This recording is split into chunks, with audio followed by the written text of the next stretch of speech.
Je m'appelle Kadi Baldé. Je suis née et j'ai grandi au Sénégal avant de venir en France après mon bac. Et je suis venue en France à l'âge de 21 ans. Et j'ai vécu des choses qui m'ont donné envie de partager. Et j'ai toujours aimé partager en réalité. Mais là, depuis quelque temps, c'est devenu vraiment quelque chose de fort et j'avance vraiment dans ce chemin. Et c'est ce qui fait qu'aujourd'hui, je suis en face de toi, je pense. Même si la prise de parole, ce n'est pas un exercice aisé pour moi, comme beaucoup de gens. Mais quand on a des raisons de parler, ça devient un peu plus facile et on trouve un peu plus le courage.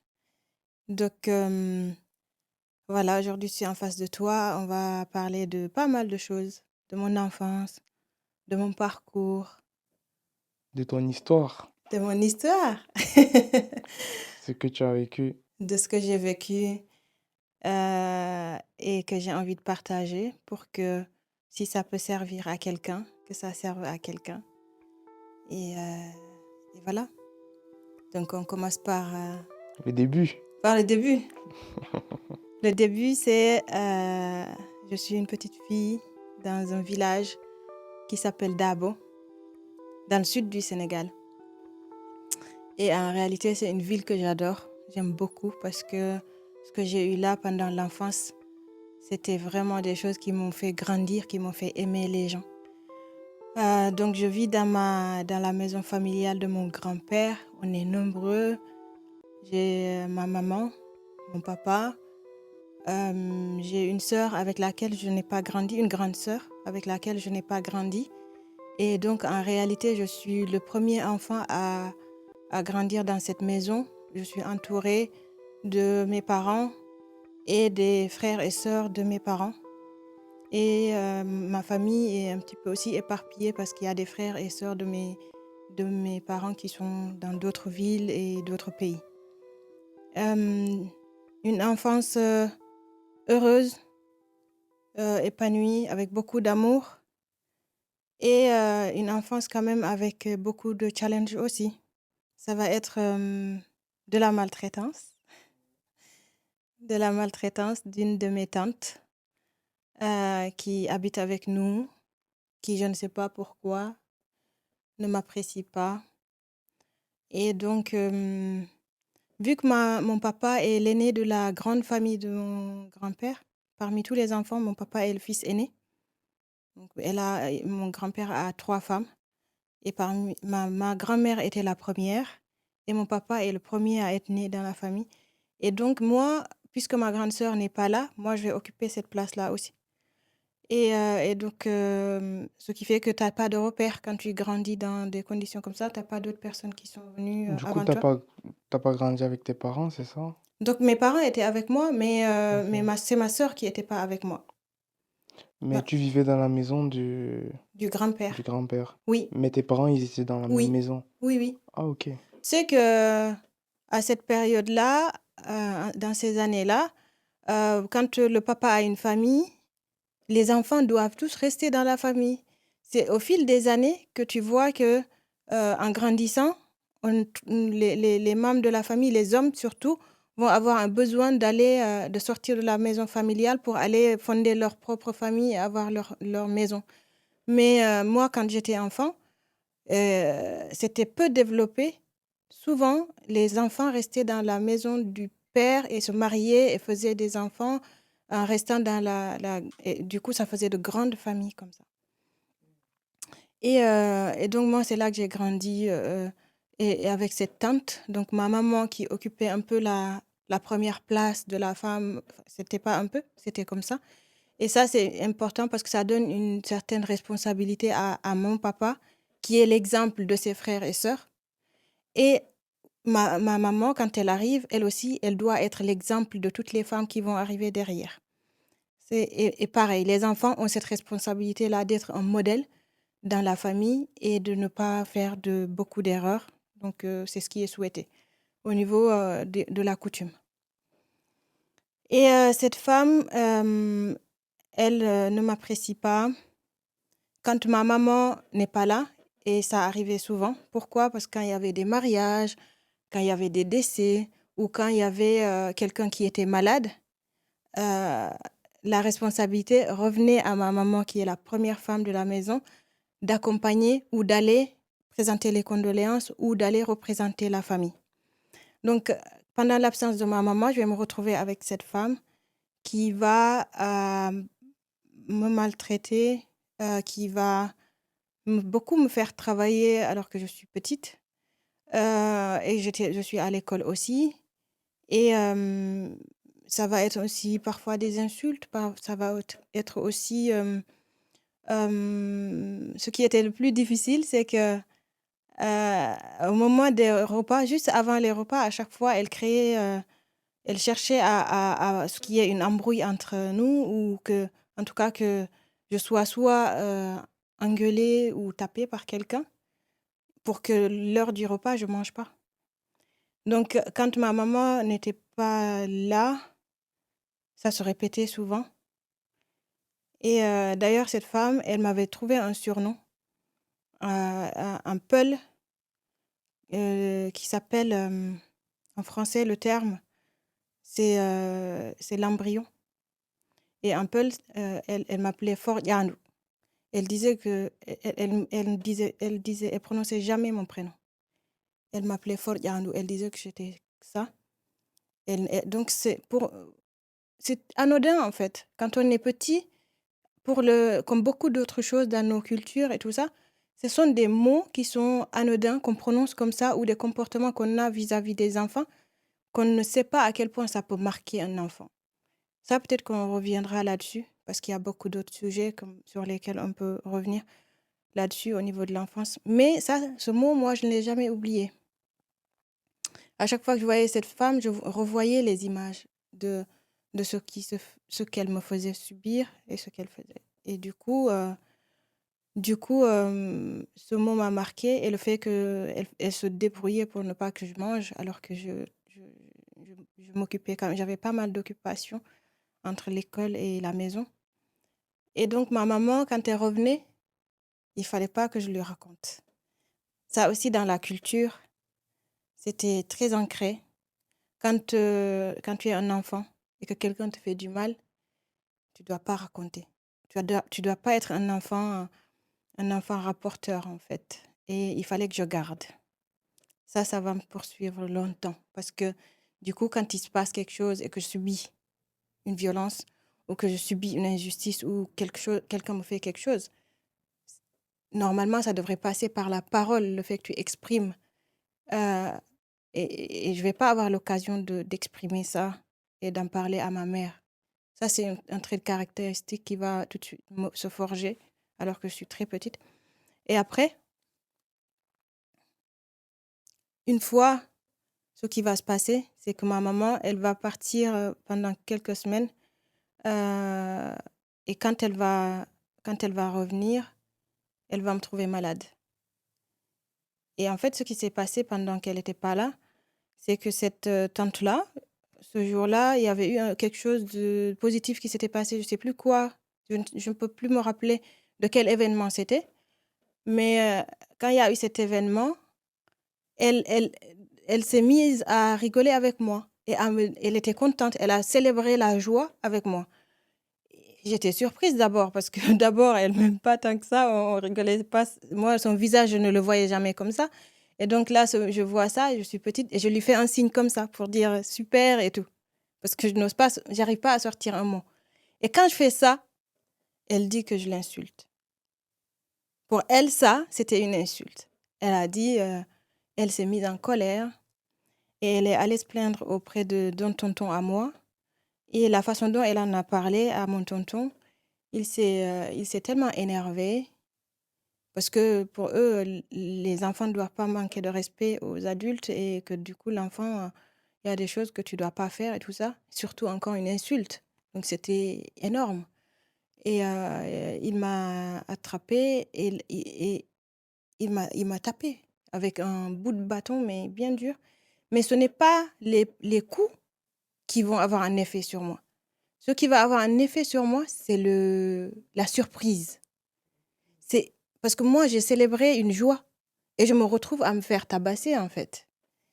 Et ça, c'était pas cohérent pour moi en tant qu'enfant et ça m'a beaucoup, je me suis mise dans une, j'ai eu tellement peur d'un coup, ça a été tellement, subite que du coup, j'ai eu, mes oreilles qui ont bougé et j'en ai attrapé une otite et j'ai eu une otite pendant 3 jours, j'étais malade. Ma maman est revenue entre-temps, elle m'a trouvée malade. Là, c'était un petit peu le trop et là, elle m'a posé la question et j'ai pas eu beaucoup à raconter. Je lui ai parlé un petit peu, elle a compris parce qu'elle savait, en fait, ce qui se passait et là, heu, elle a dû me soigner pendant plusieurs jours. Elle a compris réellement qu'il se passait ces choses-là mais en même temps, elle n'avait pas de pouvoir là-dessus. Elle pouvait pas. Elle pouvait pas aller parler à l'autre femme, elle pouvait pas faire donc ça, ça fait, un élément que j'ai vécu dans l'enfance qui était difficile et qui va me forger. Le fait de ne pas pouvoir parler de ce que je vis et le fait, j'ai eu j'ai eu j'ai mis beaucoup d'années à pouvoir parler de ce que je vis. Donc il y a eu ça et il y Du a coup, tu racontes un peu ce que tu as eu à vivre pendant l'enfance parce que mmh, ça a un lien avec la suite, quoi. ça voilà, je raconte ce que j'ai eu pendant l'enfance parce que ça c'est le fondement de ce qui va se passer après. D'abord le fait tu vois, c'est aujourd'hui que je commence à parler de ce que j'ai vécu, alors que j'ai vécu plus de 10 ans de violence dans mon couple qui a duré 13 ans. Là, je sors d'une relation où j'étais mariée, j'ai eu 2 enfants et plus de 10 ans, j'étais sous les coups et je n'ai jamais su en parler. Donc ça, tu vois, ça a un lien direct avec le fait qu'on me dise: «Tu es petite, si on te fait quelque chose, tu ne dois pas le dire». Donc ça m'a poursuivie et aussi il y a un autre élément qui va se passer, c'est, le fait que quand ma maman part et bah, à chaque fois du coup j'ai cette appréhension-là, parce que je sais ce qui va se passer. Avant de quand elle est là, je suis un petit peu sécurisée parce que les gens vont faire attention à comment se comporter avec moi. Mon papa, c'est quelqu'un qui parle pas beaucoup. Mon papa était silencieux et voilà, et même s'il voyait les choses, il disait pas beaucoup. Donc ma maman, elle était là un petit peu en protection. Quand elle est là, on la craignait un peu et donc moi, je sais, en tant qu'enfant, je m'attends à tout moment qu'on dise à ma maman: «Tu dois partir». Donc je suis en permanence avec cette hypervigilance, avec le départ de ma mère et à chaque fois qu'elle part, je vais le prendre comme un abandon. À chaque fois qu'elle part, je vais le vivre difficilement parce que pour moi, c'est comme si elle me laissait un petit peu au entre les mains de la personne qui va pouvoir faire de moi ce qu'elle veut, quoi, un peu. Ouais, je vois. À ta maman, tu étais la seule Oui, enfant? parce que nous, on n'est que 2. J'ai qu'une sœur, en fait. Et ma maman, donc ma sœur, qu'est-ce qui s'est passé? Elle a pas grandi avec moi, elle a grandi avec un de nos oncles et dans une autre ville. Moi, depuis que j'ai 3 ans, ma sœur est partie. Je ne l'ai pas connue, je l'ai jamais vue. J'entendais que j'ai une sœur, je l'ai jamais vue jusqu'à ce que j'ai 18 ans. Jusqu'à ce qu'elle ait 18 ans. C'est à ses 18 ans qu'elle est revenue et en ce moment, j'avais 14 ans. Ouais, j'avais 14 ans. Ça se faisait à l'époque le fait que, quand, tu as un enfant, que ton enfant ne que tu donnes ton enfant à quelqu'un de ta famille qu'il aille l'élever, donner son enfant à quelqu'un d'autre, sans se rendre compte que ça peut être quelque chose de difficile à vivre pour tous les membres de la famille. Que ce soit l'enfant qu'on a donné, qui va grandir sans ses parents, que ce soit les frères et sœurs qui restent, qui vont entendre qu'on a un frère, une sœur qui est parti, mais sans jamais voir, que ce soit pour les parents, parce ils retrouvent leur enfant plus tard et ils ne l'ont pas élevé. Il y a pas cet amour, ils n'ont pas pu partager cet amour et tout ça. Donc ça aussi, ça a été un peu un challenge. Donc j'ai vécu aussi l'abandon, un peu l'abandon, que je l'ai enregistré comme ça, qui va être aussi un élément qui va beaucoup jouer plus tard dans ce mariage plus tard. Et, Et il y a aussi, il va y avoir une scène que je vais vivre quand je suis petite. Cette scène, c'est quand je vais être en train de jouer. C'est le jour de l'Aïd. Je vais être en train de jouer et j'entends mes tontons qui discutent entre eux. Et à un moment, j'entends chacun dire ce qu'il n'aime pas chez moi. Tes tontons? Ouais, je sais pas ce que j'étais en train de faire. J'étais en train de jouer. J'avais dû faire une bêtise. Et cette bêtise a déclenché leur échange. Et chacun disait ce qu'il n'apprécie pas. Et ça, je l'ai enregistré comme un message qui dit, elle n'est pas digne, elle n'est pas celle qu'elle devrait être.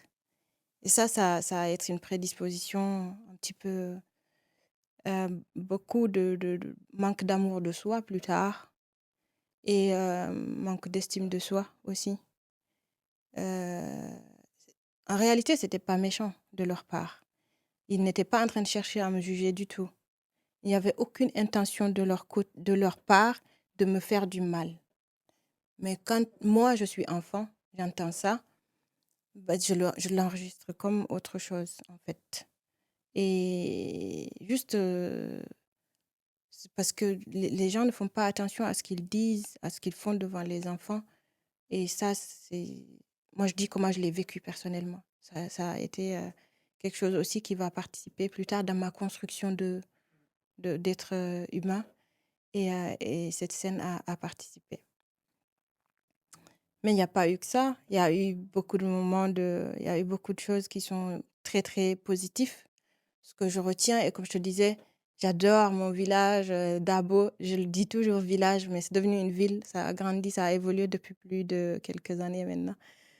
Euh, il y a eu ce qui m'a marqué, c'est l'entraide. Euh, culturellement, nos parents nous faisaient grandir dans un environnement où on partage, où on est en communion, où on vit tout ensemble. Et c'était génial. C'était génial parce que, mes voisins, parfois, pendant la fête, nos voisins, on partageait le repas. On partageait le repas, c'est le jour de l'Aïd. Chacun fait à manger chez soi et après, on vient tous dans une maison, on se réunit. Tu as des plateaux partout. Il y a les parents, les enfants de toutes les familles, on est réunis, on mange ensemble. Ça m'a marqué. Et ça m'a fait garder des souvenirs vraiment puissants de l'esprit de la fête, de la communion. Il y a eu ça. Et il y a eu le fait que quand il y avait aussi un événement, mariage, baptême, les gens étaient ensemble. Il y a eu aussi le fait que quand il y avait un décès, tout le monde vit. En moins de quelques minutes, quand il y a un décès qui est annoncé, toutes les familles rappliquent. Toutes les maisons viennent vivre le deuil avec la famille. Et vraiment, pendant plusieurs jours, tu vas voir que ta maison, elle est remplie. Et ça, c'est des choses qui vont marquer en tant qu'enfant, qui vont dire, mais le monde est comme ça. Et c'est génial. Et c'est pour ça que moi, j'ai toujours considéré que Dabo est une famille. Ce n'est pas juste un village. Je n'ai pas habité juste dans une maison. Pour moi, j'ai habité dans une grande famille. Du coup, je suis un peu émue en pensant à ça.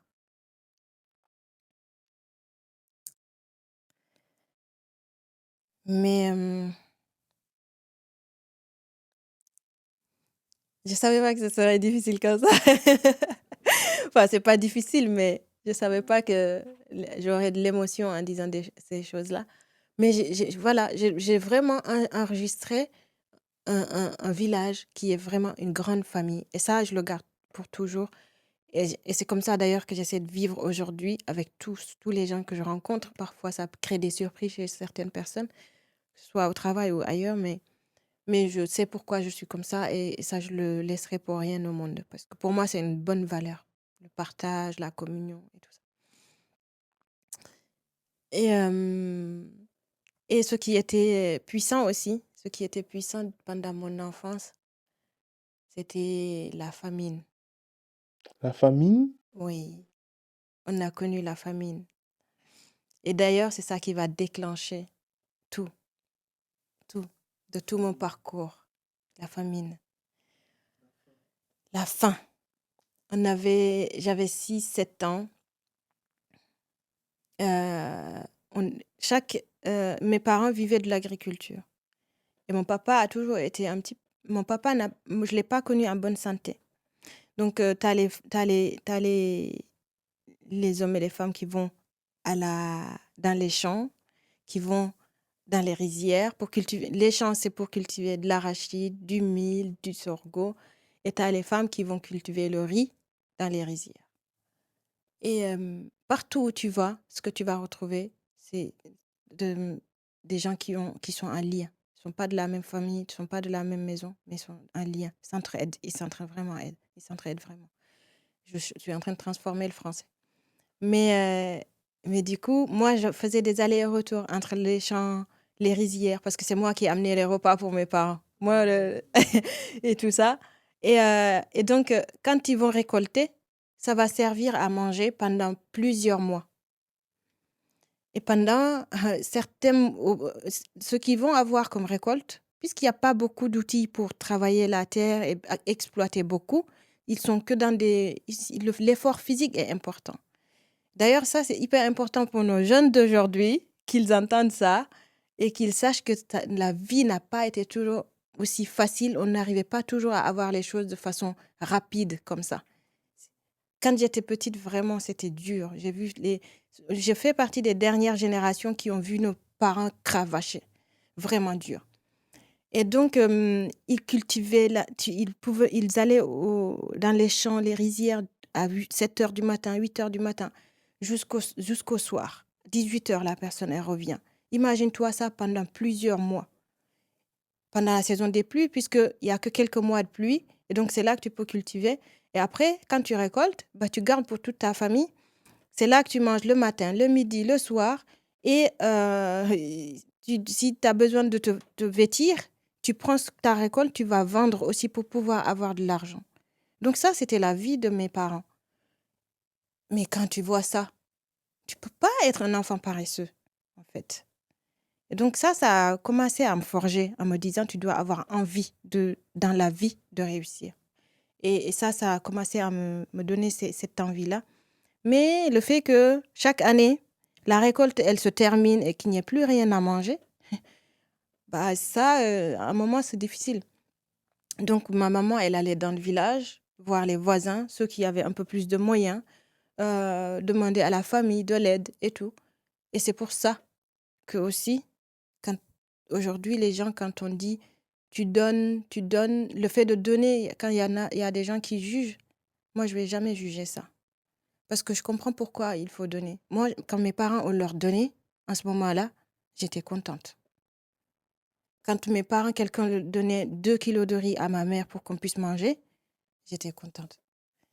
Et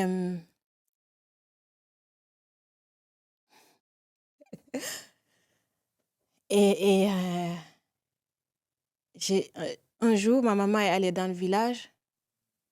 Elle a cherché partout. Il n'y avait rien. Tous ceux qui lui donnaient, il n'en avait pas. Elle est revenue. Elle a trouvé mon papa. Et ils étaient dans la chambre, dans la case. Et moi, j'étais en train de jouer juste à côté. Et j'entends ma maman dire à mon papa qu'elle n'a pas pu avoir de quoi manger et qu'aujourd'hui, on ne va pas pouvoir manger. J'avais 7 ans.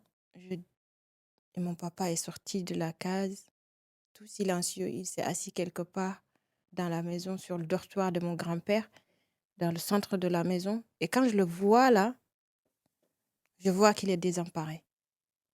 Et pour un papa africain qui gère sa famille, c'est un petit peu comme une impuissance, c'est comme une honte. Et je vois bien que mon papa n'était pas bien. Et cette image, elle m'a marquée pour toute ma vie. Je me suis dit, je vais tout faire pour trouver de quoi manger.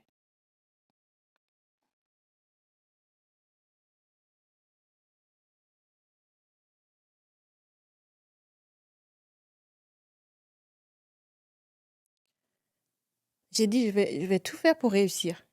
Et ma réussite, ça sera de nourrir ma famille. Aujourd'hui, quand j'écris un livre qui s'appelle Battante, les gens me disent, tu es une battante. Mais en fait, est-ce que tu as le choix quand tu es petite comme ça, que tu vois ça? Il faut que tu te battes. J'ai j'ai décidé de me battre. Je me suis battue pour trouver de quoi manger. Et j'ai commencé à nourrir ma famille quand j'étais au collège, avec mes bourses et tout ce que je pouvais avoir. Et j'ai commencé à travailler comme ça. Ça m'a forgé et ça m'a donné la niaque, l'envie de réussir dans la vie. Et les souvenirs de mon enfance aussi, c'est l'école. L'école, c'est moi qui ai réclamé à aller à l'école à l'âge de 6 ans. J'ai vu les gens partir, les enfants bien habillés, en train de, de se diriger vers l'école. Tu sais, le jour de la rentrée, tout le monde est super content. Tu entends beaucoup de bruit, il y a de l'animation dans le village et tout. J'ai dit à mon papa, moi, je vais y aller cette fois. Il me dit, mais t'es petite, t'as pas encore l'âge. Parce qu'à l'époque, les enfants commençaient l'école à 7 ans. Et il me dit, t'as que 6 ans, tu peux pas y aller. Donc j'ai dit, non, je veux y aller, j'ai envie d'y aller. Et j'ai demandé à ce qu'il m'amène. Il m'a amené, le directeur de l'école. Mon papa, il lui dit, elle veut venir à l'école. Moi, je lui ai dit qu'elle n'a pas l'âge. Et le directeur a dit, si elle a envie, alors on va l'inscrire. Et c'est comme ça qu'ils m'ont inscrit à l'école. Par contre, dès le deuxième jour, j'avais peur d'y aller et je voulais y aller, mais parce que j'ai vu je voyais plein de gens, il y avait le maître devant et on te dit il faut être sérieux et tout. Ah là là, je comprends pourquoi on a mis en place les écoles maternelles, tu vois, ça te prépare. Et là, ma maman, elle Ah m'accompagnait. là, c'était pas l'école Non, c'était pas l'école maternelle, c'était l'école élémentaire directe. directe. À l'époque, il y avait, enfin, quand je dis à l'époque, on dirait que c'était il y a des siècles, mais quand j'étais enfant, il n'y avait pas l'école maternelle. Il y avait que, tu rentrais direct en école élémentaire. Et donc, les matins, c'est ma maman qui m'accompagnait jusqu'à la porte de l'école. Et d'ailleurs, il y avait une dame de notre village, là, tout le temps, on passait devant chez elle, et elle me disait, toi, tu vas jamais oser aller toute seule à l'école. Tu veux qu'on t'amène à l'école et tu n'oses pas y aller toute seule. Elle me taquinait pour ça, elle me charriait, mais vraiment, j'ai un souvenir d'elle aussi. Et toutes ces choses-là qui vont se passer vont faire la richesse qui va vraiment me préparer à, être à me construire comme une autre personne. Donc, la fille qui est dans une famille, grande famille, qui est entourée un peu comme ça, parfois des challenges avec beaucoup d'amour quand même, et beaucoup de moments de joie, des gens qui s'entraident, et un grand-père très, très exemplaire, modèle. Si tu veux, on peut en parler, mon grand-père. Parce que, mais je grandis comme ça, et ça me forge une personnalité qui est totalement parallèle à celle que j'avais de base. Celle que j'avais de base, c'est la fille, un peu comme toutes les filles de ce moment-là. La fille, on te dit, tu dois te taire, tu dois pas parler. Quand les adultes parlent, tu dois te taire. Et reste dans un coin. Tu es une fille, tu es là, tu dois t'occuper aussi de la famille. Et ton rôle, c'est ça. Tu restes discrète. Tu t'occupes de la famille pour faire à manger, tu t'occupes de tout le monde, euh, mais on ne t'entend pas. Ça aussi, pour moi, c'est comme si on m'avait enlevé la parole. Et je ne l'ai pas bien vécu parce que j'étais bavarde. J'étais une fille qui avait envie de beaucoup parler. et euh, et, euh, et peut-être que maintenant, du coup que je suis grande, je décide de parler justement. et euh, et il y a eu toutes ces choses-là qui vont faire que je vais décider à 6 7 ans de devenir la personne, la fille qui va se battre et qui va avoir plein d'envie et et des ambitions. Et en même temps, la fille timide et réservée qui va des fois avoir envie de se cacher des gens. Donc, j'ai un petit peu grandi avec ces deux personnalités qui vont se forger, qui fait que dans certaines circonstances, on va me voir vraiment comme quelqu'un d'affirmé, de battant, de ouais, quelqu'un qui sait prendre sa place. Et en même temps, dans d'autres circonstances, je suis vraiment quelqu'un de calme et pas tant que ça. Quand on ne parle pas de choses qui vont aller avec mes convictions, ça va être, ça va être vraiment, je suis vraiment quelqu'un de timide et de réservé. Et donc, du coup, je te parlais de mon grand-père aussi qui a été un modèle qui a beaucoup poussé pour que je continue les études, qui m'a beaucoup soutenue, qui avait un esprit très ouvert et qui veillait à ce qu'il y ait un équilibre dans une famille.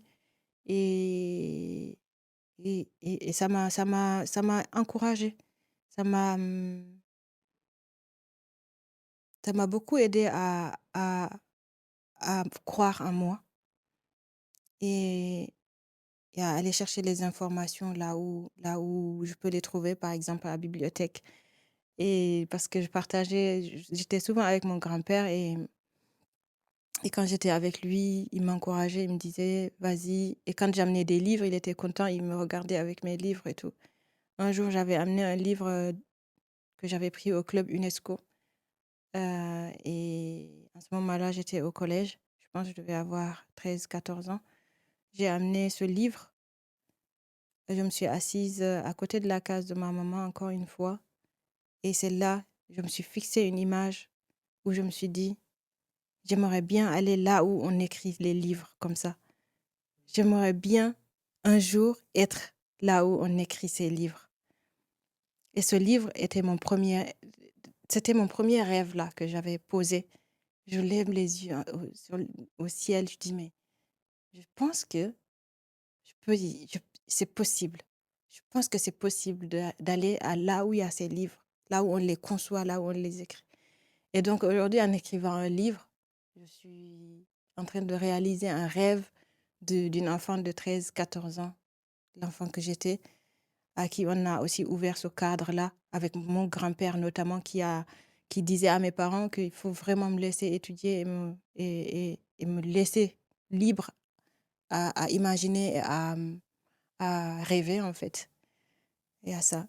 Après ma maman, mon papa, c'est des gens qui m'ont beaucoup marqué. C'est des modèles pour moi Ma maman a été la première battante que j'ai connue. Elle est la première battante que j'ai connue. Et aujourd'hui, de toutes mes petites victoires, je partage avec elle. Elle a, quand je pense à elle, je pense au parcours de femme qu'elle a eu, et justement qui va inspirer le mien et qui va me permettre aussi de tirer les apprentissages et qui va me permettre aussi de m'engager pour les femmes, notamment ce qu'elle a vécu dans son mariage, la difficulté. Quand tu vois ta maman, elle se lève avant tout le monde le matin, tôt, 5 heures, 6 heures. Elle va piler le mil pour que les gens mangent. Et on va aller chercher du bois, se mettre sur la tête, revenir à la maison pour faire à manger. On va aller puiser de l'eau dans les puits, mais à des 100 mètres, 400 mètres, 1 kilomètre ou plus. Tu vas chercher une bassine d'eau de 15 litres que tu mets sur la tête, tu ramènes jusqu'à la maison. Ou sinon, tu fais la lessive pour toute la famille avec tes mains après avoir cuisiné. Donc, moi, j'ai appris avec ma maman très tôt parce que je la suivais partout et donc je faisais avec elle tout ça. Et ça m'a donné le sens du travail. Et je ne l'ai jamais entendu se plaindre. Je l'ai jamais entendu. Je l'ai vu pleurer par contre. Parce que parfois, c'était difficile. Parce que parfois, voilà, c'était difficile. Mais ça m'a donné envie d'être cette femme aussi qui se bat et qui entretient sa famille, qui est, qui est engagée, mais à 200% pour sa famille. Parce que c'est ce qu'elle a fait. Et pour moi, ça va être ça, le mariage. Je vais avoir cette représentation-là du mariage, que je suis une femme. On le dit aussi là-bas. On le dit dans nos cultures, on nous dit que la femme, elle est là. Elle est née pour s'occuper de son foyer, être une bonne femme et s'occuper de son mari. Et que son paradis est sous les pieds de son mari. Ah là, t'es d'accord avec ça? Et Bah, je te... je connais Tu connais? le dicton, Ah, mais je suis pas forcément d'accord. tu n'es pas forcément d'accord. C'est pas... Je suis pas contre le dicton, mais il y a des hommes pour qui ça n'en vaut pas la peine. Et par contre, il y a des hommes qui méritent d'être respectés, qui méritent d'avoir ce rôle de père de famille, chef de famille. Et je suis pour ça. Euh, Par contre, aujourd'hui, mon combat, c'est que les femmes discernent et qu'elles fassent la différence entre l'homme pour lequel on peut se battre, la famille pour laquelle on peut se battre et la famille pour laquelle on ne peut pas se battre. Et l'homme dont il faut s'éloigner. Hum, je pense que là, ça fait la belle transition, quoi. Ah, d'accord, ok. Ça fait la belle transition entre Oui. l'enfance Mhm. et bah, finalement ce que tu as vécu C'est vrai. dans le couple. Donc, ce que j'ai vécu, effectivement, je vais vivre le mariage À à quel moment? au moment où je suis au lycée. Ok. Oui, je vais quitter ma famille à l'âge de 17 ans, 18 ans. Je vais partir au lycée parce qu'il n'y avait pas de lycée chez nous. Il y avait le lycée dans une autre ville. Donc, je commence à faire la seconde, la première. Et quand je suis en première, il y a un membre d'une famille très proche qui va avoir envie de se marier avec moi, qui est en Espagne. Et, et donc, le mariage va se faire un petit peu de façon arrangée. Ça va un peu être un mariage arrangé. C'est-à-dire que c'est la famille qui te parle, qui te présente un peu les choses. Et je ne peux pas dire non à qui que ce soit, en fait, de ma famille à ce moment-là. Je suis jeune et justement, parmi l'éducation qu'on m'a donnée, dans l'éducation qu'on m'a donnée, c'est que quand tu es enfant, tu ne remets pas une parole sur les paroles des adultes de ta famille déjà et des adultes tout court. Tu dois respecter et tu dois juste appliquer en fait. Et tu ne dois pas. Donc, quand on va me parler de ce mariage, je ne vais pas contrer. On va me donner un mariage à cet homme, je suis en première. J'ai 19, peut-être 19 ans, je crois. Je pense que j'ai 19 ans. Et, et après, je vais finir mon lycée, lui, puisqu'il est en Espagne, moi, je suis au Sénégal. Mais comment vous vous rencontrez en fait? On se connaissait parce que c'est une famille proche. Ok, mais lui n'est pas là. Oui, mais en ce moment-là, il était là. Ok. C'est C'est quand il a après voulu qu'il... se marier avec moi, Ok. quand il va en parler, il était là. Mais il est venu de Oui, l'Espagne. il vient en vacances dans sa famille. Ah, ok, je Il est vois, je venu en vois. vacances dans sa famille, Ok, on je va vois. se voir, on va se croiser parce que nos familles sont proches. Et du coup, ben, il va en parler à une personne de ma famille, qu'il va lui dire que je veux me marier avec telle fille. Et du coup, cette personne va m'appeler au téléphone et me le dire. Mais moi, je vais pas lui dire non. Je vais pas oser lui dire non. C'est une personne de ma famille. Donc c'est même pas ton père, c'est même pas ta mère, c'est juste Oui, une oui, personne de ta famille en dehors. oui, oui. Ah ouais. Mais c'est une personne de ma famille. Voilà. Les frères et sœurs de tes parents occupent aussi une place de tes parents. Et ça, j'ai rien contre ça. Pas du tout, hein. Vraiment. Je suis, au niveau des valeurs traditionnelles, je trouve qu'il y a beaucoup de positifs. Il y a juste certaines choses sur lesquelles on peut discuter aujourd'hui parce que le monde change, le monde évolue. Et on est quand même un petit peu obligé d'évoluer un peu avec le monde, puisqu'on n'est pas tout seul. Le Sénégal n'est pas un endroit isolé du reste du monde. L'évolution est un peu partout. À Dabo, on a mis l'électricité, on utilise les téléphones portables, on va sur Facebook, sur YouTube. On ne peut pas prendre certaines parties de l'évolution et dire d'autres choses ne peuvent pas évoluer. Par exemple, dans le mariage, tu vois, qui est un peu le but de notre échange aussi. Et donc, ce mariage va être fait comme ça. Moi, il va être célébré, le mariage religieux va être célébré un dimanche, fin de journée. Moi, je suis au lycée, donc j'étais venue un week-end dans ma famille. Mais le dimanche, je rentre dans la ville, à Kolda, pour aller au lycée le lendemain. Donc, ce dimanche après-midi-là, tout le monde s'est réuni, c'est le mariage. Et tu vois, les femmes sont en train de cuisiner, vont cuisiner. Et tu as les hommes qui s'installent pour faire les prières et tout ça. Moi, je prends mes affaires, je pars. Je repars à Kolda. Je les laisse. Et il y a d'ailleurs une femme qui me taquine, qui me dit, mais on célèbre ton mariage et tu restes même pas, et tu n'es même pas là. J'ai dit non, moi je reste pas. Ça m'intéressait pas tant que ça en fait. C'était inconscient. Là, aujourd'hui, quand j'y pense, c'est plus tard. Vraiment, c'est ces dernières années-là, quand j'y ai pensé, je dis, mais quand même, en fait, j'ai même pas assisté à mon mariage, quoi. Mais c'était quelque chose de révélateur. Mais voilà, ça s'est passé comme ça. Je retourne, la vie continue. Donc, avec cet homme qui devient mon mari. Parce que, ouais, il n'y avait pas de sentiments, vous ne vous connaissez peut-être à peine. Vous connaissez à peine. En tout cas, c'était pas un mariage qui est basé sur l'amour, où tu vois le monsieur était folle amoureuse de lui, ou lui, voilà. Non, c'était pas ça, c'était vraiment quelque chose d'assez un peu C'est une traditionnel. pratique très courante quand même. C'est les mariages arrangés, Ouais. les mariages arrangés, les mariages précoces. Mm. Où on marie la fille vraiment avant sa majorité. Ce sont des pratiques courantes aussi de chez nous qui sont en train de disparaître heureusement, mais c'est encore d'actualité. Et je dis que c'est regrettable.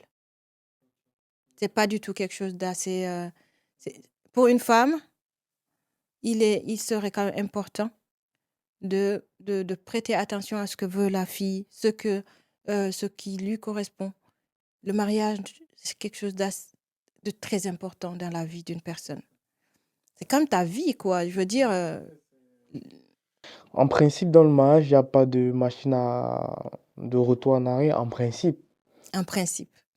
Ce n'est pas censé, en tout cas, être envisagé et à un moment où on pense à une fin aussi. Non.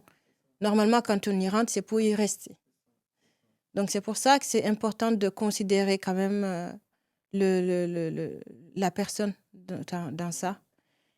Et là, Du c'était coup, toi, tu pas te maries, vous ne vous connaissez pas tant que ça, et comment ça se passe alors? Donc, comment ça se passe? Moi, je continue mes études. Par contre, j'étais claire sur le fait que je ne laisserai pas mes études pour un homme. Ça, j'ai beau ne pas avoir le droit de parler. Je me suis toujours conformée pendant l'enfance. Je me suis toujours conformée. Je me suis mise vraiment dans la case de la bonne fille qui écoute sa famille et tout, très sage. Et on me le disait, hein, que toi, tu es une fille sage. Et donc, j'ai fait ça. Par contre, là, j'ai dit, impossible que je laisse l'école pour un homme. Ça, j'étais radicale. Je ne sais pas comment je l'ai fait, mais je n'ai pas eu besoin de trop le répéter. J'ai été claire dès le début et j'aurais dû appliquer ça sur plein d'autres choses. Ça m'aurait épargné plein d'autres choses, mais je n'ai pas su le faire. Je ne savais pas dire non. Tout ce que je savais faire, c'est appliquer ce qu'on me disait. Voilà. Et donc, oui, le mariage est fait. Après, j'ai mon bac. Et après, quand j'ai Et mon du bac, coup, en fait, moi, je veux comprendre comment la relation se passe. En fait, vous vous voyez pas, vous voyez pas, vous parlez comment? En fait, vous vivez ensemble, ça se passe comment, en fait? non, lui, il est en Espagne. Moi, je suis à Kolda, au Sénégal. On se parle au téléphone. On s'appelle parce que maintenant, je suis sa femme. On s'appelle, on est dans un mariage à distance, quoi. C'est ça, comme ça que ça se passe. Et comment toi, tu te sentais, en fait? Comment? Tu te sentais comment, en fait? Ah, moi, j'étais contente d'être mariée, je m'y suis faite. J'étais Ok. contente et tout ça. On se conforme après, c'est normal. Après, bon, quand il appelait, j'étais contente de décrocher au téléphone, hein. Oui, oui. Oui, j'étais contente de décrocher au téléphone. Et on me disait, elle a un mari, ça y est, maintenant. Oui, tu sais, et ça aussi, dès que tu te maries, tout le monde te célèbre. C'est comme si tu avais eu le jackpot. Et, euh, et, et, et, et la femme, c'est comme si sa réussite, alors d'ailleurs, on le dit, ta réussite, c'est le mariage. Donc, donc, on m'avait vraiment mis sur quelque chose, un petit nuage où on me dit, bah, ça y est, madame, Zena, c'est madame, elle a un mari et tout ça. Donc, j'ai fini par enregistrer ça et et rester dans cette joie-là. J'étais heureuse de savoir que quand mon téléphone sonnait, on me disait, c'est qui encore qui t'appelle? Voilà. Donc, oui, oui, c'était comme ça. Et quand je suis venue en France, après mon bac, je suis venue en France. C'est là que ça va se corser un peu, ce mariage. Je suis venue avec une préinscription. Financièrement, il m'a aidé à venir par contre, parce que lui, il était en Espagne. Il m'a aidé financièrement à venir en France. Et par contre, à chaque fois que j'avais des vacances en France, pendant mes études, je devais aller le voir en Espagne. Donc, Et tu arrives en France à peu près à quel âge? à 21 ans, En quelle année? en 2005. 2005, ok. Donc, j'arrive en France en 2005, septembre 2005. Ça aussi, c'était un événement. Euh, mais voilà, je suis arrivée en 2005. J'ai été accueillie par une famille super gentille. Ils sont devenus mes parents. Ils sont devenus mes parents. Il y a François et sa femme Pascale qui est décédée il n'y a pas longtemps. Vraiment, je rends hommage. C'était une femme magnifique. Merci beaucoup. Elle avait un cœur pur. Ces deux personnes-là, je disais partout, c'est mes parents. Et vraiment, je le pense. Pour moi, on peut avoir plusieurs parents. Il y a les parents qui te mettent au monde et des parents, des personnes qui vont aussi t'aider dans la vie, t'aider dans beaucoup de points qui sont importants pour toi, ou te donner de l'amour, partager avec toi des choses, simplement des choses qui vont te rappeler que tu es un être humain à aimer et tout ça. Et eux, ils ont occupé cette place-là. Plus tard, il va y avoir aussi une autre famille, la famille Cissé à Lyon, qui va occuper cette place, qui vont beaucoup m'aider, qui vont beaucoup être présents pour moi. Et voilà, eux aussi, c'est comme des parents, tu vois. Et du coup, on parlait de quoi? On parlait de quand tu arrives, ouais, on a fait une petite déviation Oui, là, on est dédicace, sorti de ouais, zone. ouais. Bon, ouais, on parlait de quand tu es arrivé, la relation s'est un peu corsée avec ton Ouais. premier mari. Mm. La relation s'est corsée parce que du coup, quand j'arrive en France, moi, je veux étudier, j'ai besoin de me concentrer. D'abord, il y a une adaptation à faire. Quand même, moi, je suis venue d'un village et j'atterris directement à Lyon. Tu as les trams, les métros, tu as les bus, tu as, voilà, Tout qui est tout. structuré, développé, genre, ouais, toi, tu C'est pas comprends la rien. même chose. On est d'accord. Et tu as besoin de t'adapter et te concentrer. Mais j'étais, du coup, dans ce mariage, du coup, lui, Et tu disais que à je chaque devais, vacances, je devais partir le ok. voir. À chaque vacances scolaires, je Tu t'es devais. imposé ou... En fait, les premiers, il me dit viens, je dis non, je veux pas. Et il appelle quelqu'un au Sénégal. J'ai un oncle au Sénégal. Quand il appelle cet oncle, l'oncle m'appelle. Je t'ai dit, quand mes parents, mes oncles, mes tantes me parlent, j'applique. Donc, quand mon oncle m'appelle, j'y vais. Du coup, c'était un peu sa technique. Oui. Ça a toujours été, du coup, moi, je ne vais pas me rendre compte la première fois. La deuxième fois, ça se répète.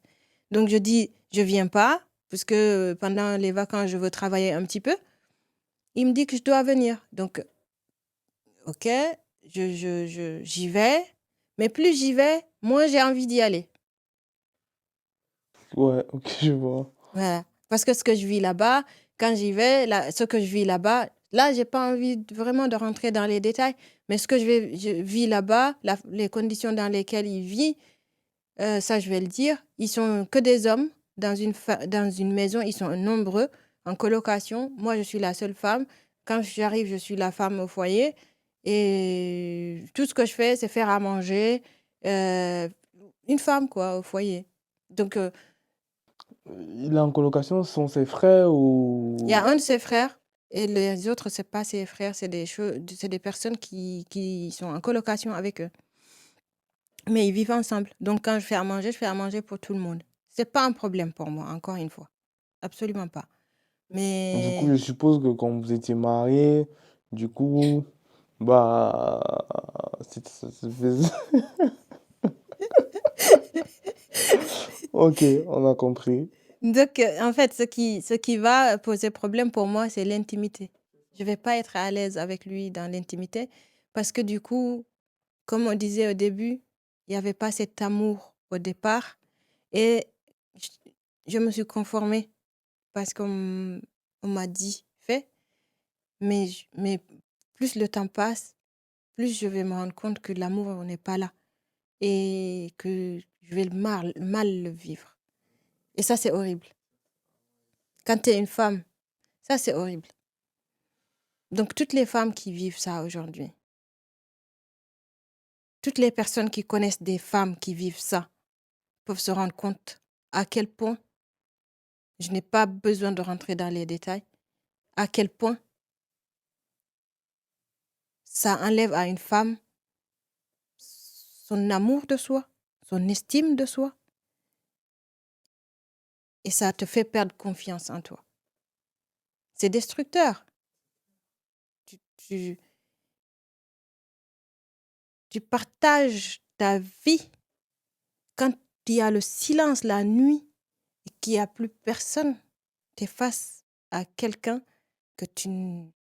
avec qui tu n'as pas envie d'être. C'est inhumain.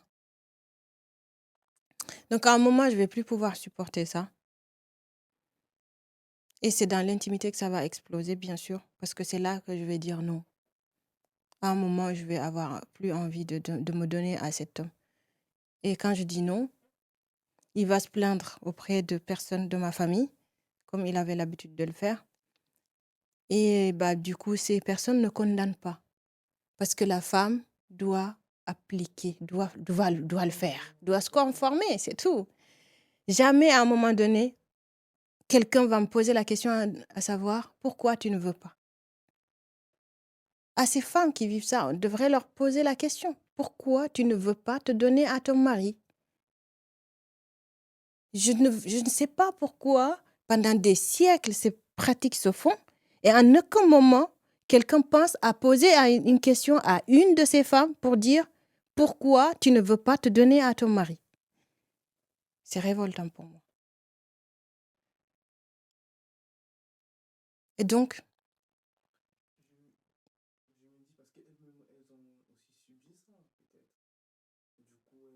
hmm, oui, oui, les femmes, voilà pourquoi je parle moi aujourd'hui. Parce que les femmes l'ont vécu, parce que peut-être aussi c'est normalisé, parce que c'est normalisé, parce que c'est comme ça. Donc, je vais te donner un exemple. Moi, j'ai le fait de sortir mon livre hier sur Facebook, d'annoncer la sortie de mon livre. Et une de mes amies d'enfance l'a partagé dans le groupe WhatsApp que je partage avec mes amis d'enfance. Et tu as encore des filles de mon âge qui disent, la fille, elle est là, quand tu es une femme, tu es là pour satisfaire ton homme. Donc, je peux te dire que c'est des programmations qui sont tellement ancrées que c'est tellement difficile de faire sortir les gens de ça. Les gens ont répété et les gens ont enregistré que c'était normal et que c'était comme ça, que c'est pas autrement. Et du coup, on continue comme ça. Et tant qu'on ne brise pas la chaîne, les choses vont continuer. Donc voilà pourquoi moi aujourd'hui je décide d'être celle qui parle, en tout cas parmi celles qui parlent. Parce que je sais qu'il y a d'autres personnes aussi qui parlent. Peut-être qu'à un moment donné, on sera assez nombreuses pour se faire entendre. Revenons à l'histoire. L'histoire. L'histoire. L'histoire, Du coup, l'intimité, ça ne se passe pas bien, c'est l'intimité ne se compliqué. passe pas bien, c'est Ouais. compliqué. Un jour, je vais dire non. Il va se plaindre. Et quand il va se plaindre, ben, je pense que ces gens-là vont lui faire comprendre que moi, je ne devrais pas être comme ça. Et du coup, lui, il va se sentir libre un peu de faire les choses comme il veut. Donc ce jour-là, quand moi, je vais dire non, ce jour-là, il va bien me taper la nuit. Quand je dis non, il va me tabasser, mais vraiment. J'ai une question qui me revient là à l'instant. En fait, vous avez combien d'années d'écart? Ah, on n'avait pas tant que ça d'années d'écart par contre. Là, c'était pas le cas. C'est vrai, il y a beaucoup de mariages, surtout les mariages forcés ou mariages précoces qui se font, où l'écart d'âge est énorme. Là, c'était pas le cas. Là, c'était pas le cas. C'était juste par rapport à l'amour. C'était juste les sentiments qui manquaient. Et au fil du temps, tu peux soit tu arrives à aimer la personne et apprécier parce que vous avez aussi beaucoup de points communs et tout. Nous, non, on se retrouvait pas là-dessus. On n'avait pas beaucoup de points communs. Donc cette nuit-là, il est 2 heures du matin. Quand je vais dire non, bah, il va me déclarer la guerre. On va se taper dessus. Quand il va voir que j'étais un peu plus grand que lui. Et du coup, il va trouver une technique. Il a coincé ma tête entre ses deux jambes pour me taper bien comme il faut. Et ça, le fait que je me débatte alors que mon cou est coincé, bah, je vais me lever la nuit, je vais être comme un robot, je pourrais pas bouger.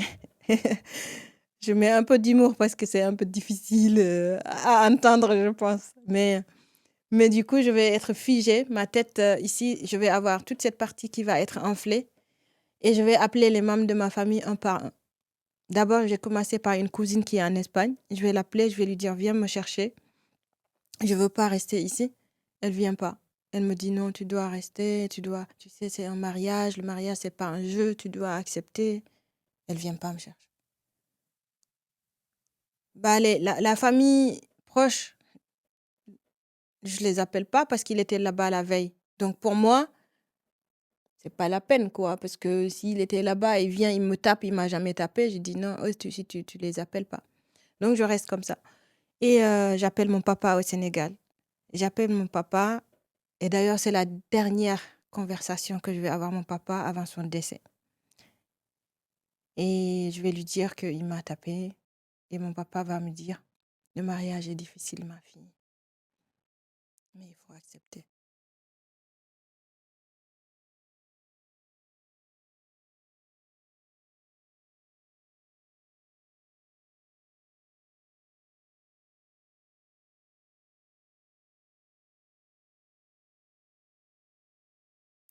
Quand c'est mon papa qui me dit ça, il n'y a plus d'espoir.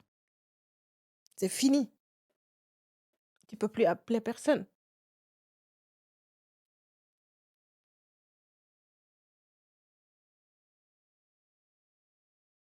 C'était fini. J'ai compris. J'ai compris que c'était soit je reste là, soit je trouve une solution toute seule. Et en voyant les gens qui habitent là, donc comme je t'ai dit, il y avait un de ses frères. Quand on s'est réveillé le matin, vu qu'il m'a tapé à 2 heures du matin, quand on se réveille le matin, son frère, il lui dit, devant moi, il lui dit, mais toi, tu viens de te marier, tu sais pas encore trop, mais tu sais pas qu'une femme, ça a une grande gueule. Il faut pas les taper la nuit. Il faut attendre le jour. Voilà, c'est ce qu'il lui dit. Il lui dit, une femme, ça a une trop grande gueule pour Il être est tapée là. sérieux là? Oui, il lui dit, il faut pas taper une femme la nuit, ça a une grande gueule. Faut attendre le jour, le matin ou quand tu veux, mais pas la nuit, parce que tu nous as empêchés de dormir hier. Donc son frère, c'est ce qu'il lui dit. Donc quand tu vois ça, tu es avec ces gens dans la même maison, Tu sais que personne ne va t'aider la nuit si tu te refais taper. Quand tu appelles les gens de ta famille qui sont à côté de toi, qui peuvent venir t'aider, personne ne vient. Tu appelles ton père. Ton père, il te dit, il faut te résigner. Qu'est-ce qui reste? Bon, on est quand même en Espagne, la police, tout On est ça. en Espagne. Ah non, non, la police, non. Non, non, non, je n'y ai même pas pensé. Je n'y ai même pas pensé et je ne l'aurais jamais fait. Je ne l'aurais jamais fait. Je me rappelle d'ailleurs quand tu me dis ça, je me rappelle ce que sa mère m'a dit quand je quittais le Sénégal pour venir.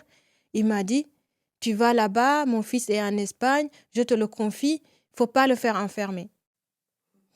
Ça, c'est sa mère qui me le dit avant que je quitte là-bas, quand elle me disait au revoir. Donc non, En non, fait, j'aurais jamais pensé. elle te préparait déjà. Bah, elle m'a dit, ne faut pas le faire enfermer. Je n'ai jamais su pourquoi elle m'a dit ça.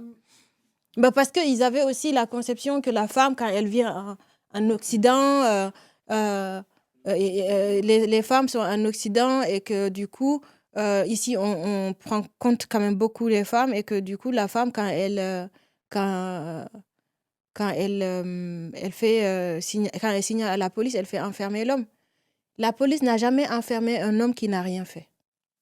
D'accord? Donc, si une femme va à la police, d'abord, pour qu'une femme quitte sa maison pour aller à la police, il faut vraiment beaucoup. Il faut vraiment beaucoup. Oui, c'est quand tu n'as plus d'issue. C'est quand tu n'as plus quand tu n'as plus, tu ne veux, En tu fait, ne là, vois plus ta rien vie est à en faire. danger même, en Voilà. fait. Voilà, c'est ça que j'allais dire. Il faut que d'abord, que tu aies vécu tellement de choses difficiles que tu vas accepter de vivre et tu vas être prête à les accepter. La femme, elle va être prête à accepter beaucoup, beaucoup, beaucoup, à supporter. Elle va avoir longtemps l'espoir que ça va fonctionner. Elle va pas y aller, elle va pas partir. La seule chose qui fait que la femme va passer la porte de la police, c'est quand elle va se sentir en danger. Sinon, il n'y a aucune raison. Je ne vois pas une femme qui va aller, saine d'esprit, normale, qui va aller à la police signaler son mari, l'homme qu'elle dit qu'elle aime, à la police, ou l'homme qu'elle a choisi, ou de toute façon, peu importe, parce que là, moi, en l'occurrence, je ne l'aimais pas. Mais quand on t'a mis dans une liaison, à la rigueur, tu vas juste avoir envie de sortir de ce mariage. Tu dis, je ne l'aime pas, mais jamais tu vas aller voir la police. Donc d'abord, d'ailleurs, les violences, c'est un pourcentage minime de femmes qui vont aller voir la police pour dénoncer un homme. Donc la famille, pour revenir à ce qu'a dit cette mère, et toutes les personnes qui vivent loin de l'Occident et qui pensent que les femmes qui sont en Occident enferment leurs hommes, je les rassure en leur disant, jamais la police n'a enfermé un homme qui n'a pas fait quelque chose. Un homme qui n'est pas responsable de choses qui sont répréhensibles. Donc ça, voilà, c'était quelque chose que je voulais dire. Ok. Du coup, ta belle-mère, du coup, Mhm. elle te dit ça en Elle me dit partant. ça, oui. Donc moi, quand ça va se passer, ce jour-là, 2 heures du matin, tout ce que je t'ai dit, là, je dis, il va falloir trouver une solution toute seule. Donc je me suis posée, j'ai réfléchi toute la journée. J'étais toujours là. De toute façon, tu bouges pas. Hein. Tu vas où? Tu vas nulle part. Hein. Quand tu te fais taper, tu fais à manger le lendemain. C'est comme ça. C'est la règle. Jamais une femme ne s'est couchée parce qu'on l'a tapée la veille. Hein. Tu n'as pas le droit. Hein. Et ça, même en Afrique. On le sait très bien. Et donc, bah, la vie reprend son cours. Et je vais du coup trouver une solution. J'ai pris 3 jours pour réfléchir. Et après, j'ai inventé un mensonge. Je lui ai dit, lui et sa famille, je leur ai dit que l'université m'a appelé pour que j'aille rendre des documents que j'avais empruntés là-bas. Et que j'ai reçu un mail de l'université que je devais ramener ces documents-là en urgence. Et on était au mois d'août. Parce que là, c'était pour 2 mois, tu vois. Je me suis dit, j'ai mis 1 mois, j'ai subi ça. Imagine si je reste 1 mois supplémentaire, je vais mourir. Je dis là, il faut que je parte. Donc, Donc du coup, là, je pars. Je lui dis que je dois repartir à l'université pour apporter ça. Et donc, on organise le voyage. Au moment où on attend l'autocar, j'attends le car pour revenir sur Lyon, il me regarde, il me dit, je sais que tu as inventé cette histoire, c'est un mensonge, mais c'est juste que tu veux repartir. Il avait compris. De toute façon, il savait en fait. Quand tous les deux, vous vous aimez pas et que la famille veut que vous restiez ensemble, vous le savez, vous. Vous savez en fait. Au fond de vous, vous savez, la femme, elle sait, l'homme le sait. Même l'homme qui veut forcer la femme à rester ou la femme qui veut forcer l'homme à rester, tu le sais. Tu sais que l'autre n'est pas dedans. Mais alors, à quoi bon en fait? Donc du coup, c'est comme ça que je vais prendre le bus. Je reviens sur Lyon et je me suis juré de ne plus jamais retourner. Et je suis jamais retournée. Je suis restée à Lyon. La galère a commencé. J'ai j'avais des difficultés financières parce que du coup, pas de bourse, pas d'aide de la famille. Au contraire, c'est moi qui ai aidé ma famille. Donc, bah, j'ai dû laisser les études pour aller travailler, pour pouvoir m'en sortir. Et j'ai fait plein de petits boulots comme ça. À un moment donné, je me suis dit, bon, maintenant, il faut trouver un travail quand même qui soit stable, stabilise-toi. Et donc, j'ai trouvé je suis allée faire une formation d'assistante, de secrétaire assistante. J'ai trouvé ça, j'avais regardé qu'il faut être dans le relationnel, il faut avoir une certaine capacité de s'organiser, il faut aimer la polyvalence. Tout ce qu'on a décrit au niveau du poste, au niveau des compétences qu'il fallait avoir comme secrétaire, je dis, ah, ça m'irait bien, ça. Moi, j'aime bien aider les gens, être disponible pour les autres et tout ça. Donc, j'ai fait cette formation. Je suis allée faire cette formation. Bon, j'ai sauté des étapes, je me rends compte là quand je te dis ça. Je suis allée faire cette formation-là et j'ai travaillé là-dedans pendant 10 ans avant d'aller faire une reconversion professionnelle. Mais voilà. Ok, mais ça veut dire, du coup, comme tu n'es plus retourné en Espagne, Oui. vous avez divorcé, ça s'est passé comment? Vu que je ne suis pas retournée en Espagne, quand je suis revenue en France, bah, ça va amener un peu des petites difficultés, on va dire. Lui, il va pas être content que je ne retourne pas. Et il va insister, il va appliquer sa technique. Il va appeler le tonton. Il va appeler le tonton qu'il avait l'habitude d'appeler. Et du coup, le tonton, il va m'appeler. Mais moi, je vais dire au tonton cette fois, j'y vais pas pour la première fois. Et puis après, on continue comme ça pendant longtemps. Je vais pas y aller. Et ça va finir par amener d'autres soucis qui sont, bah, il faut divorcer et tout. J'ai dit, moi, il faut me divorcer de cet homme parce que j'y retourne pas. Et il n'était pas d'accord. Bon. Et il y a eu quand même, comment dire, comment être précise. Euh, la famille n'était pas totalement d'accord. Moi, j'avais rencontré un autre homme entre-temps, quand j'étais à l'université, que je l'avais rencontré. Et je lui avais bien dit que je ne pouvais pas être avec lui puisque je suis dans une relation. Donc, quand je vais être pendant cette phase de divorce et tout ça, lui, il va apprendre ça et il va donc revenir vers moi et vouloir être mon mari. Et je vais être entre deux comme ça et je vais faire comprendre à ma famille que j'ai rencontré quelqu'un que j'aime bien, avec qui j'ai envie de me marier. Et cet homme, c'est un Français, blanc, voilà. Donc, ils me disent, il y en a qui disent non, on veut pas parce qu'il est blanc, on veut pas, on connaît pas la culture. Ça, voilà, il y en a certaines personnes qui vont dire non et d'autres vont me soutenir. Donc, on va avoir deux clans comme ça. Par contre, ce qui va amener un souci, c'est que le clan de ceux qui voulaient pas vont un peu influencer ma maman et ma sœur. Et moi, je suis ici. Tu sais, à l'époque, on appelait au téléphone avec les cabines téléphoniques. Il y avait pas, Pourquoi d'ailleurs? S'il n'y avait pas WhatsApp, les choses comme ça, tu achetais une carte et tu allais dans une cabine, tu avais 7 euros de crédit, tu mettais la carte et quand ça finit, bah, c'est fini, quoi, ça coupe. Et donc, j'utilisais ça. J'avais pas tant que ça de moyens pour acheter une carte. Et ce jour-là, j'avais appelé ma maman et ma sœur. Et elles n'ont pas voulu me parler. J'ai insisté plein de fois. Elles n'ont pas voulu me parler à cause du coup du fait que je voulais divorcer et tout ça. Du coup, c'est un peu comme si elles avaient coupé les ponts, quoi, avec moi. Ça, c'était douloureux.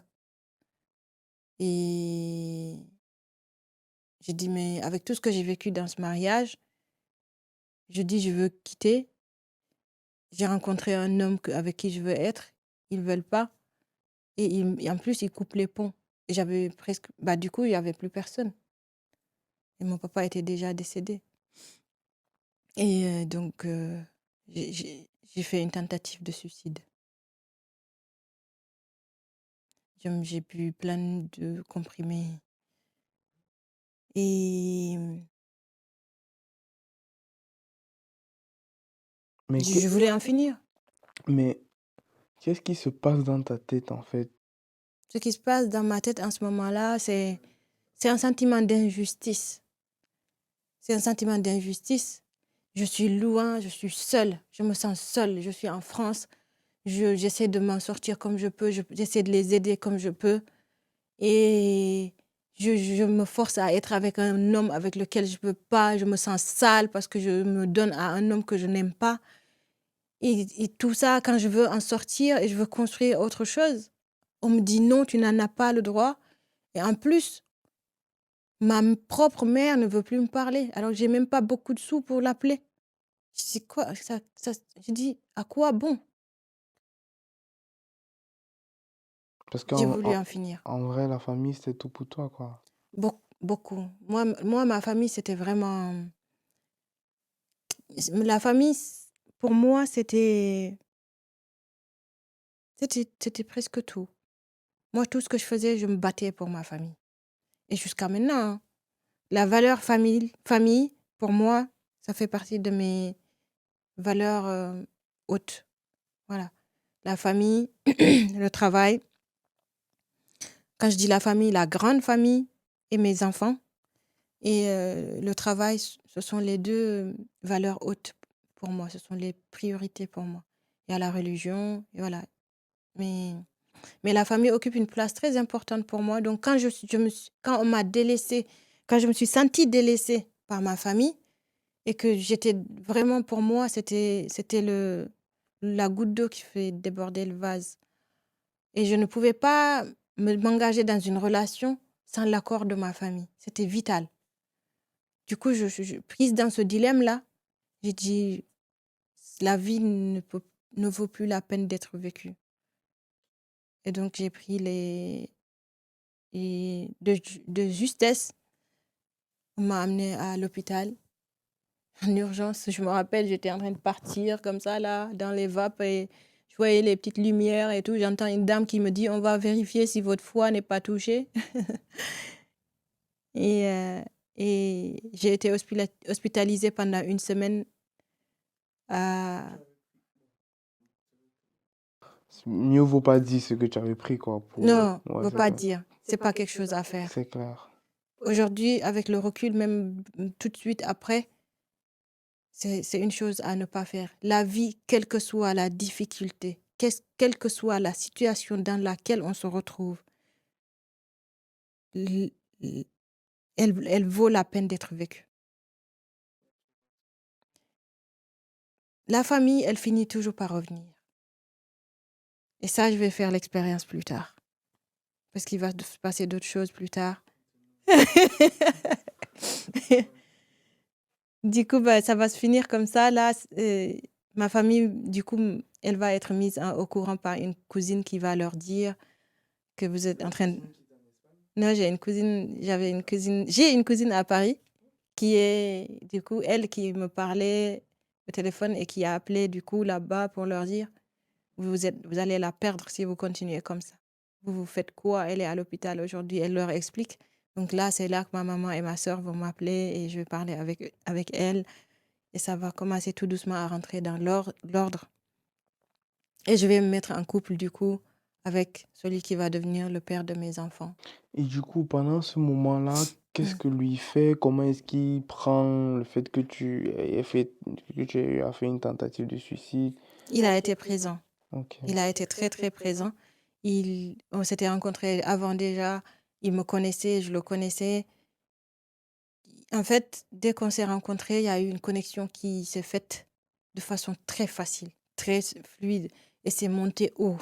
C'est c'est intense, en fait. Là, quand je te parle, je ne suis pas capable de te comprendre. Je reprends. Je ne suis pas capable de t'expliquer comment les choses se sont faites pour que je tombe là-dedans et que je me sente tomber amoureuse de lui et que je me sente vraiment fusionnelle très rapidement. Parce que tout colle, tout colle. C'est un peu comme des briques. On imbrique des choses. Notre rencontre, j'habitais dans une résidence un foyer de jeunes travailleurs où on était plusieurs étudiants. Et un jour, je viens chercher une pizza dans la cafétéria du foyer. Lui, il est assis en train de jouer au Monopoly avec un de mes amis qui était dans le même lycée que moi. Et d'autres, ils étaient plusieurs. Et donc, quand je rentre, dès que je passe la porte, je vois un homme blanc, jeune, qui est en train de me fixer, mais vraiment, du regard de la porte jusqu'au comptoir. Et ça me déstabilise. Je sens son regard. Je commande et puis quand je me retourne, il y a mon pote, on se parle. On se dit bonjour et tout ça de loin. Et je le vois, ils sont en train de jouer tranquillement. Donc moi, je récupère ma pizza et je pars. Et par contre, quand je pars, je sens aussi que derrière moi, le regard me suit toujours. Et donc probablement, ce que j'ai appris après, c'est qu'il a posé la question à savoir à mon ami comment il me connaît, qui je suis et tout ça. Il a cherché à avoir des informations. Lui, il lui a dit ne touche pas parce que c'est pas. Elle est en couple et tout. Elle est mariée. Je sais pas comment il lui a dit, mais il lui a dit juste elle est pas disponible. Donc on a le même âge. On a le même âge. Le lendemain, il débarque dans ma chambre et il cherche mon ami, du coup. Mais c'est comme ça qu'on va se connaître. Et par contre, on ne va pas être ensemble pendant longtemps, puisque je suis déjà dans un mariage. Donc, à la fin de l'autre mariage, on se retrouve. Et en ce moment-là, je suis dans une autre ville, à Dijon. Et je continue mes études encore. Et j'essaie de reprendre ma vie en main, puisque j'ai quitté l'Espagne. J'ai personne pour m'aider financièrement et je dois m'en sortir. Donc, de il vient de temps en temps me voir et et heu et il va me demander rapidement en mariage.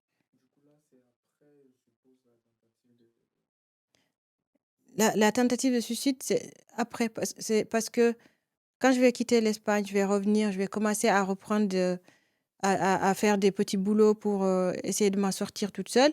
Là, tout est en stand-by, c'est silence. L'autre, en Espagne, il attend que je revienne.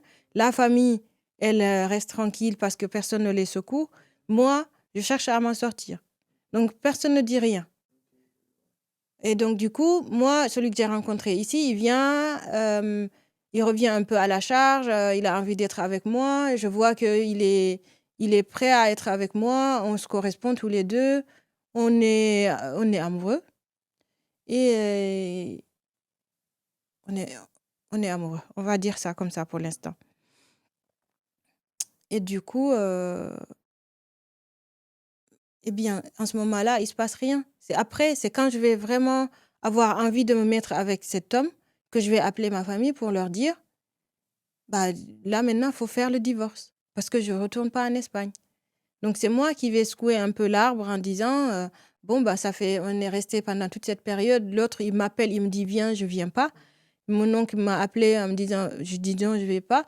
Je dis, maintenant, qu'est-ce qu'on fait? Moi, je veux divorcer. Mais ça fait un gros tollé. Et quand ça a fait un gros tollé, bah, je les ai laissés là. Et du coup, la partie de ma famille qui était d'accord pour que je m'installe avec cet homme, bah, moi, j'ai suivi ces gens-là. Du coup, l'homme avec qui je veux fonder une famille, lui, il va me chercher un appartement à Lyon rapidement et il va me dire, viens, on s'installe ensemble. Et moi, je vais décider de me réinscrire à l'université. Du coup, je dis, bon, faire les petits boulots, c'est bien, mais quand même, il faut que je me stabilise. Donc, j'ai dit, OK. Donc, moi, je suis à Dijon.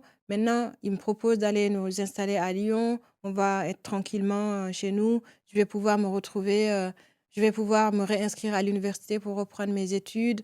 Voilà. Donc, je reviens avec ce plan-là. Et en attendant, j'attends que ma famille me dise, OK, c'est bon, tout le monde est d'accord. Mais non, ça se fait pas. Et c'est là que ma maman et ma sœur vont couper les ponts. Mais je suis prise au coup, moi. Je peux plus faire machine arrière. Donc, quand elle me parle plus, c'est là que je vais faire la tentative de suicide. Parce que du coup, j'ai avancé et je cherche à avancer, m'en sortir. Et je suis. Voilà. Ouais, comme tu as expliqué. Ouais. Ok. Donc, Du coup, pendant la tentative, vu que vous vivez ensemble, il est présent. oui, c'est lui qui. Oui, il est présent, il va vraiment me soutenir. Et il va être un petit peu mon sauveur. Il est un peu mon sauveur. Il est aux petits soins. Il condamne réellement tout ce qui se fait. L'autre, il dit un homme ne doit pas taper une femme, un homme ne doit pas.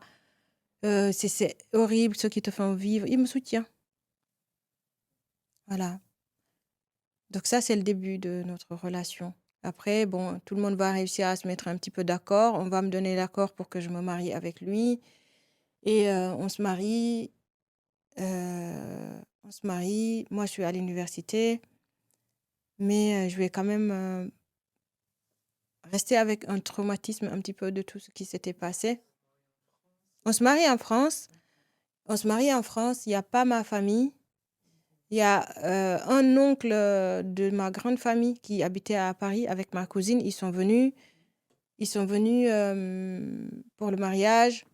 Et donc, on va rester ensemble avec tous nos invités. Ça va être un beau mariage. On va faire un beau mariage. Euh, et, et, euh, et comment dire?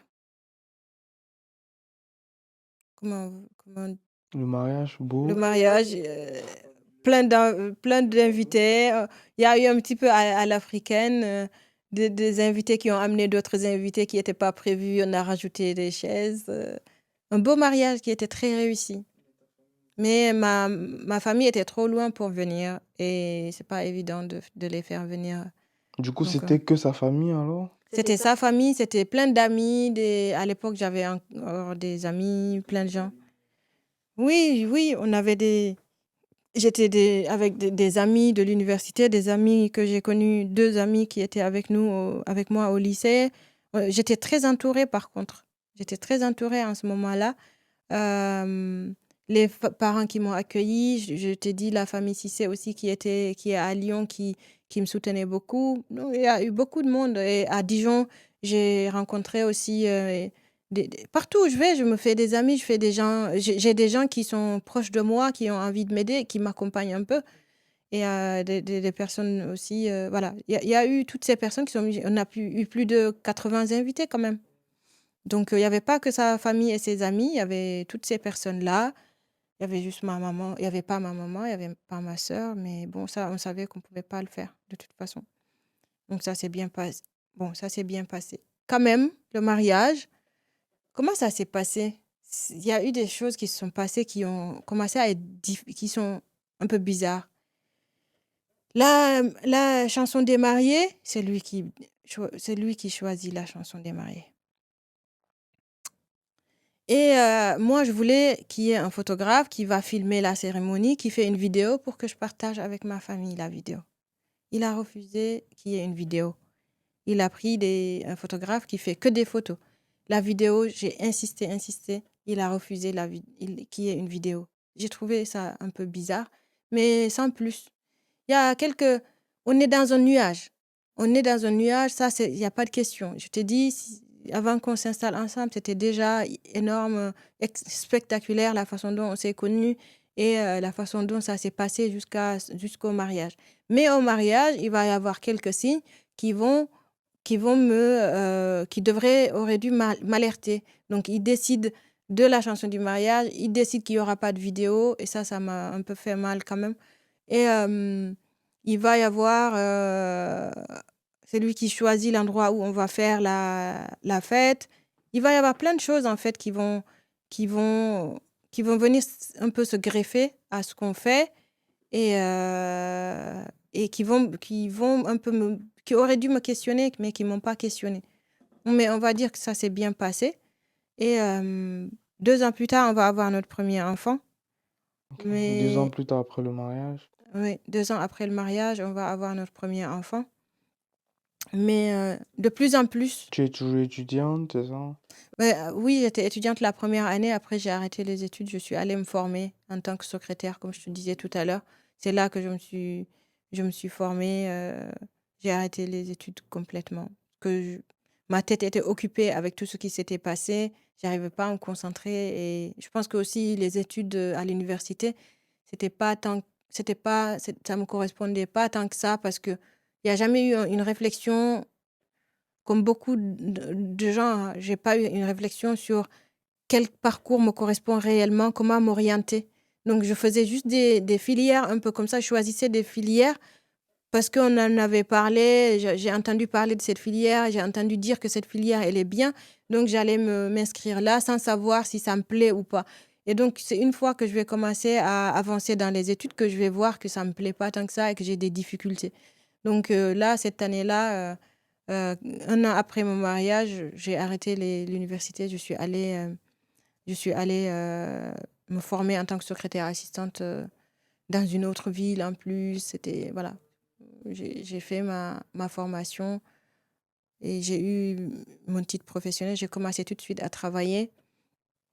Et le fil de raconter, qu'est-ce que tu veux savoir, par exemple?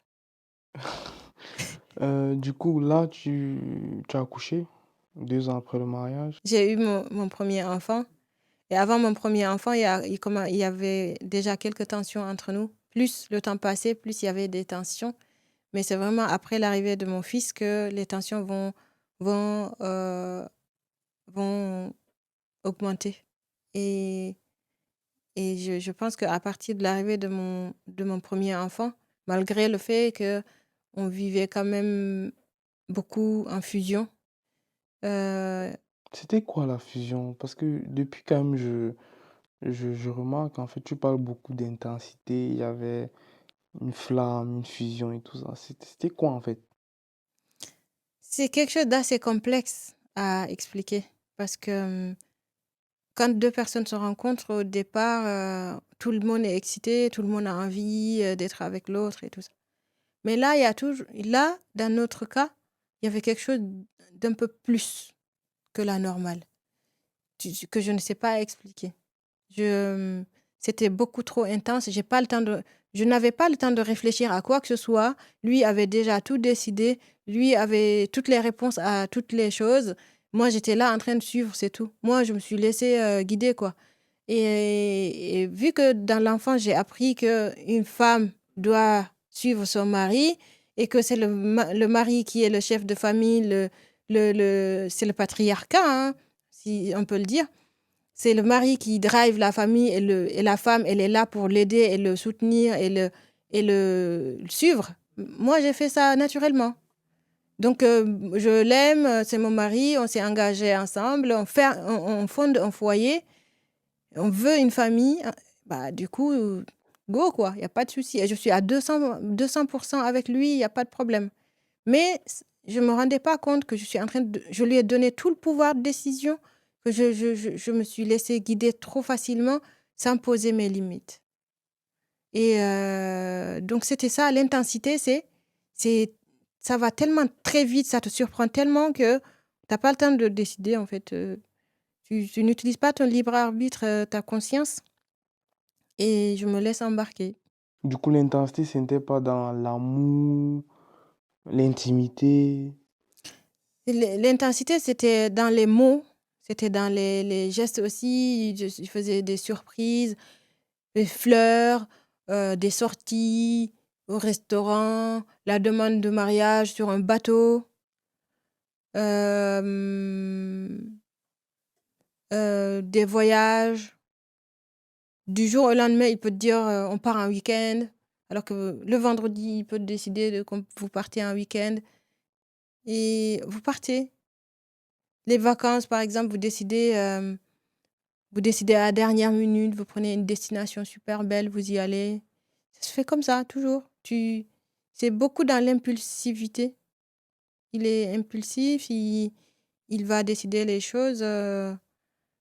Mais jusque-là, c'était pas gênant. C'était les premières années, c'était pas gênant. C'est quand ça va durer plus de 10 ans que là, tu vas sentir que bah, tu atteins un certain âge. J'ai eu 2 enfants. J'ai eu du coup mon parcours professionnel qui était toujours calqué par rapport aux besoins de la famille. Je ne choisissais pas forcément ce que je voulais, le travail que je faisais. Enfin, je cherchais un travail. Si le travail allait avec les besoins de la famille, je pouvais récupérer les enfants, les déposer et faire les choses en fonction pour que je m'occupe bien du foyer. Lui, il validait, donc je pouvais le faire. Si lui n'est pas d'accord, je ne pouvais pas le faire. Donc la décision, le pouvoir de décision, je lui ai complètement laissé. Je dis bien je lui ai laissé, parce que plus tard, je vais comprendre que c'est moi qui lui ai laissé. Mais pendant que j'étais là, moi, j'étais juste en train d'appliquer ce qu'on m'a appris. Moi, je suis juste une femme mariée qui s'occupe de son foyer. Donc,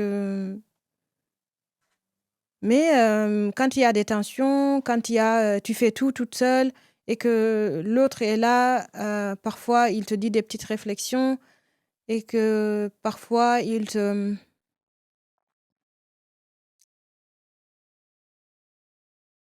Il y a, il y a eu une scène quand même il y a eu une scène de violence qui s'est passée dans les premières années quand j'étais enceinte.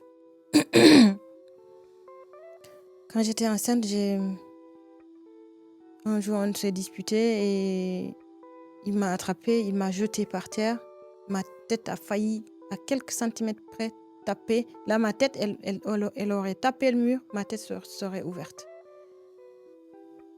Et ça, j'étais enceinte. Et